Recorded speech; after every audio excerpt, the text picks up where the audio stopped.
নমস্কার, আদাব, সালাম। দেখুন ভাই, সৌদি আরবে কত কষ্ট করতেছে। দেখতেছেন, এই তিনটা জেনারেটর রাত ডিউটি করতে হয়, রাত ভরে চালাইতে হয়। এই জেনারেটর দিয়ে এই যে কিচেনটা দেখতেছেন না, বড় এই কিচেনটা চলে। এই কিচেনটা আপনার দুই ভাগে বিভক্ত। হ্যাঁ, একটা ভিআইপি, একটা নন ভিআইপি।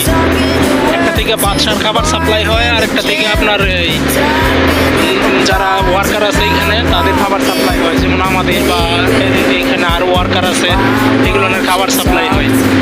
এই যে রাত জায়গায় এটা হচ্ছে তেলের ট্যাঙ্ক। হ্যাঁ, 5,000 লিটার তেল ধরে এটার মধ্যে। এই তেলগুলো পাইপের মাধ্যমে আপনার এই তিনটা জেনারেটরের মধ্যে দেওয়া আছে। সিরিয়াল বাই সিরিয়াল এক একটা করে চালাইতে হয়। ভাই লাইক কমেন্ট শেয়ার করেন, আমার একটু ফলো দিয়েন।